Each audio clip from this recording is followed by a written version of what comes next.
¿Y si te dijera que toda la economía global funciona con la misma lógica que una estafa? Que cada dólar que ahorras, cada pensión a la que contribuyes, cada hipoteca que pagas, forma parte de una estructura que solo puede sobrevivir si más personas se unen debajo de ti, alimentando el dinero hacia arriba. Eso no es solo un esquema Ponzi escondido en algún rincón oscuro de las finanzas. Ese es el sistema operativo del mundo moderno. Y aquí viene la verdad más dura. La única razón por la que aún no ha colapsado es porque los gobiernos, los bancos y los bancos centrales siguen alimentándolo con nuevos reclutas, nuevo crédito y nuevas ilusiones. La pregunta no es si este sistema se romperá. La pregunta es, ¿quién será aplastado cuando lo haga? Para entenderlo, tenemos que empezar por lo que realmente es un esquema piramidal. No es complicado. Un esquema piramidal promete rendimientos extraordinarios, pero en lugar de generar valor real, paga a los inversores antiguos con el dinero de los nuevos. Charles Ponzi, en 1920, hizo famosa la idea cuando prometió a los inversores un retorno del 50% en solo 90 días. Al principio los pagó con el dinero de nuevos inversores, creando la ilusión del éxito. La gente invirtió en masa, convencida de que era seguro, pero las matemáticas eran brutales. Cada capa necesitaba más gente que la anterior. En cuestión de meses colapsó, dejando a miles en bancarrota. Ponzi fue a prisión, pero su nombre sigue vivo. Un esquema piramidal es insostenible, porque requiere un crecimiento infinito en un mundo finito. Eventualmente se acaban los incautos. Ahora viene la parte inquietante. Si quitas la parte legal, la economía global funciona igual. Mira a tu alrededor. Los gobiernos piden prestados billones, no del valor real que han creado, sino de generaciones futuras que ni siquiera han nacido. Las corporaciones se endeudan para recomprar sus propias acciones, enriqueciendo a los accionistas mientras empujan la factura hacia el futuro. Las familias viven de tarjetas de crédito y hipotecas, pagando intereses eternamente mientras el principal casi no baja. Y el dinero en sí no está respaldado por oro, plata ni nada tangible. Se crea de la nada, cada vez que un banco concede un préstamo. Esa es la parte que la mayoría no entiende. El dinero en tu bolsillo nunca fue impreso como lo imaginas, fue prestado a la existencia. Bajo el sistema de reserva fraccionaria, cuando depositas $1,000, tu banco solo está obligado a mantener una pequeña fracción, digamos un 10% en reserva. El resto puede prestarse. Ese préstamo se convierte en nuevo dinero en el sistema, que puede depositarse en otro banco, que mantiene otra fracción y vuelve a prestar el resto. De tu simple depósito de $1,000, el sistema puede crear varios miles en nuevo crédito. En papel, todos se sienten más ricos. En realidad, son solo capas de promesas apiladas unas sobre otras, como una pirámide. Y todo funciona mientras la confianza se mantenga y la gente no exija su dinero al mismo tiempo. Cuando esa confianza se rompe, ocurren corridas bancarias, colapsos y rescates de emergencia, como vimos en la Gran Depresión y de nuevo en 2008. Esto no sucedió de la noche a la mañana, tiene una historia. Después de la Segunda Guerra Mundial, el mundo se reconstruyó bajo el sistema de Bretton Woods, con el dólar estadounidense vinculado al oro.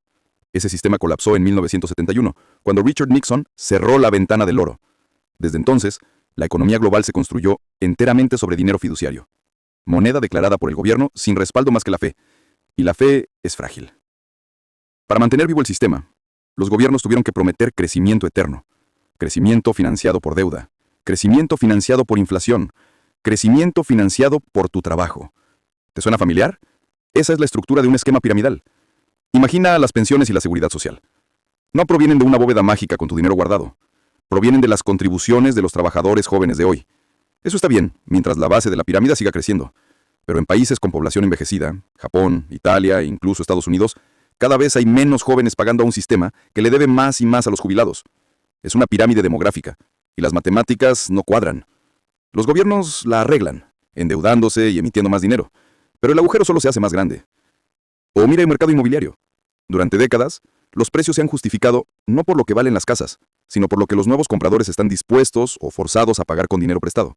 Cada auge depende de nuevos participantes en la base de la escalera. Pero cuando la asequibilidad colapsa, como ahora, la base de la pirámide se encoge, la ilusión se rompe y la riqueza de millones desaparece. Incluso los mercados financieros funcionan con la misma lógica. Las valuaciones bursátiles no se basan solo en las ganancias, sino en la expectativa de que alguien más compre más caro mañana. Criptomonedas. La definición perfecta de mentalidad piramidal. Los primeros se enriquecen solo si una ola de recién llegados cree en la moneda. Pero dejémoslo claro. No es solo el cripto. Todo el sistema financiero funciona así. ¿Y cuándo empieza a colapsar? Ahí aparece el verdadero maestro de la pirámide, el Banco Central. En 2008, cuando la pirámide inmobiliaria se derrumbó, la Reserva Federal y los bancos centrales de todo el mundo imprimieron trillones. Lo llamaron flexibilización cuantitativa, pero no era más que inyectar más dinero nuevo al sistema para mantenerlo vivo. Las deudas viejas se pagaron con dinero nuevo, las pérdidas se socializaron, mientras las ganancias siguieron privadas. La pirámide no colapsó, se reconstruyó, más grande, Y el costo se trasladó a ti, al ahorrador, al trabajador, al contribuyente, a través de la inflación, la austeridad y el lento roce de tu poder adquisitivo. La historia muestra este patrón claramente. La burbuja del Mar del Sur en 1720, donde los inversores invirtieron fortunas en promesas de comercio con América del Sur, para luego perderlo todo cuando el esquema estalló. La Gran Depresión de los años 30, cuando las burbujas especulativas colapsaron y millones lo perdieron todo. La burbuja japonesa de los años 80, cuando la tierra de Tokio valía más que toda California, hasta que todo se derrumbó en la década perdida. Cada caso tiene el mismo ADN. Sistemas que necesitaban dinero nuevo y creencia nueva sin fin, hasta que la realidad golpeó. La verdad inquietante es que hemos normalizado la pirámide. La llamamos crecimiento, la llamamos estímulo, la llamamos economía. Pero si el sistema no puede sobrevivir sin inyecciones constantes de deuda y fe, entonces tal vez no sea una base sólida. Tal vez sea una estructura construida sobre arena. Y tal vez tú y yo estemos parados en el fondo sosteniéndola. Hoy la pirámide es más grande que nunca. La deuda global se estima en más de 300 billones de dólares. Eso es 3 veces mayor que la producción económica anual del mundo entero. Piénsalo por un momento. El planeta entero debe 3 años de su trabajo colectivo antes de siquiera alcanzar el punto de equilibrio. Y aún así, políticos, economistas y banqueros centrales hablan como si la única solución fuera más deuda, más crecimiento, más préstamos del futuro para tapar los agujeros del presente. Es como un esquema Ponzi, del que todos son conscientes pero que nadie se atreve a detener, porque en el momento en que se detenga, toda la estructura se vendría abajo. Y por eso la inflación golpea tan fuerte. La inflación es la forma silenciosa en que la pirámide exige su sacrificio. Los precios suben no solo por oferta y demanda, sino porque nuevo dinero inunda el sistema cada vez que los gobiernos tienen déficits o los bancos centrales rescatan los mercados. Cuando el dinero se crea más rápido que el valor real, tus salarios, tus ahorros, tu pensión pierden poder adquisitivo.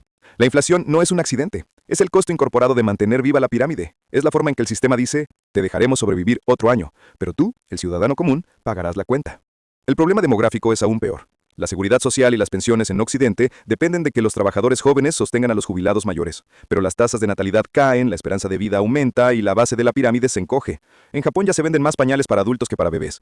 Eso no es solo un dato demográfico, es una bomba de tiempo económica. Lo mismo sucede en Europa y cada vez más en Estados Unidos. La estructura misma de estos sistemas de retiro refleja una pirámide. El dinero fluye hacia arriba solo mientras haya suficientes nuevos contribuyentes en la base. Sin crecimiento constante, la promesa se rompe. Y la adicción al rescate sigue profundizándose. Cada gran crisis del último siglo muestra la misma respuesta. La Gran Depresión trajo el New Deal y la expansión del dinero fiduciario. Las crisis del petróleo de los años 70 trajeron el reciclaje de petrodólares, canalizando las ganancias del petróleo hacia bonos del Tesoro estadounidense para mantener la máquina en marcha. El colapso inmobiliario de 2008 trajo billones en expansión cuantitativa y la pandemia de 2020 trajo aún más a una escala nunca antes vista. En todos los casos, la respuesta nunca fue reiniciar el sistema, sino doblar la apuesta, expandir la pirámide y empujar el ajuste más lejos en el futuro. Mientras tanto, los ganadores siempre son los mismos. Como en todo esquema Ponzi, los que entran primero, los que están en la cima, extraen la mayor ganancia. Los bancos cobran intereses sobre dinero creado de la nada, las corporaciones emiten deuda para recomprar acciones y aumentar los precios bursátiles de sus ejecutivos, los políticos prometen beneficios que saben que pagará alguien más en el futuro, y tú, el ahorrador, el trabajador, el recién llegado, te quedas con las sobras. Por eso la analogía de la pirámide importa. Porque una vez que la ves, no puedes dejar de verla. La economía global aún no colapsa porque los gobiernos tienen herramientas que Ponzi nunca tuvo. El poder de imprimir dinero, cobrar tasas y hacer guerras para asegurar recursos. Pero la estructura es la misma. Requiere dinero nuevo sin fin, creyentes nuevos sin fin, expansión sin fin. Y ninguna pirámide puede crecer para siempre. Entonces, ¿cuál es la lección? Primero, deja de creer que el sistema está diseñado para tu beneficio. No lo está. El sistema financiero está diseñado para protegerse a sí mismo, no a ti. La inflación, la deuda, los rescates no son fallas, son características. Son la forma en que la pirámide se mantiene viva. Segundo, entiende que la verdadera riqueza no se encuentra en las promesas del sistema, sino en activos que sobreviven fuera de él. Habilidades, redes, recursos tangibles, inversiones diversificadas que no desaparecen cuando la fe colapsa. Y finalmente, recuerda que la libertad financiera no proviene de esperar a que los gobiernos te salven, sino de aprender cómo funciona el sistema para poder salir de sus trampas. La economía global puede no ser legalmente un esquema piramidal, pero estructuralmente rima con uno. Sobrevive solo mientras la base lo alimente.